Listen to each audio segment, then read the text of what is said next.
বিশ্বাস করেছিলাম, পেছন থেকে ছুরি মারবে ভাবিনি। যাকে ভাই বলেছিলাম সেও বেমানি করলো। বন্ধুত্ব নামের নাটকে তুমি ছিলে সেরা অভিনেতা। একদিন তুমি বুঝবে কি হারিয়েছো।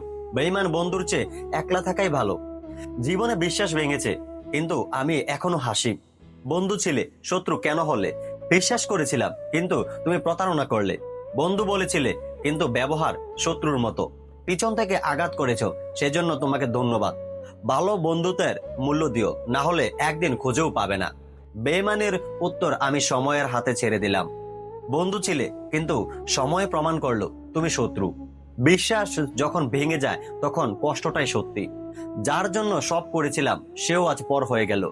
শুধু স্বার্থের জন্য বন্ধু হওয়ার মানেই আসল শত্রু হওয়া। একবার বেইমান চিরদিনের জন্যই বেইমান। বন্ধুত্বে যদি স্বার্থ ঢুকে যায়, তাহলে সেটাকে বিশ্বাস বলে না। ভালো বন্ধু পাওয়ার ভাগ্যের ব্যাপার। আর যার জন্য চোখে জল এসেছে সে হয়তো হাসছে।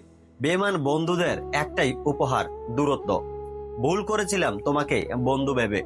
বন্ধুত্ব মানেই বিশ্বাস, বেইমানি নয়। ভালোবাসা কিংবা বন্ধুত্ব দুটোরই শেষ যদি বেইমানি থাকে। তুমি ছিলে আমার গল্পের নায়ক, এখন খলনায়ক। যে বন্ধু পেছন থেকে ছুরি মারে সে কখনোই বন্ধু ছিল না। যে বন্ধু শুধু স্বার্থ বোঝে সে আসলে শত্রুর চেয়েও খারাপ। বেইমান বন্ধু চেনার পর আর জীবন সহজ হয়ে যায়। একদিন তুমি বুঝবে, কিন্তু আমি তখন থাকবো না। বন্ধুত্বের নাম নিয়ে যারা প্রতারণা করে তারা সবচেয়ে নিচু মনের মানুষ। একবার বিশ্বাস ভেঙে গেলে সেটা আর কখনোই ঠিক হয় না। যে বন্ধুর মুখোশ পরে থাকে তাকে চিনতে সময় লাগে।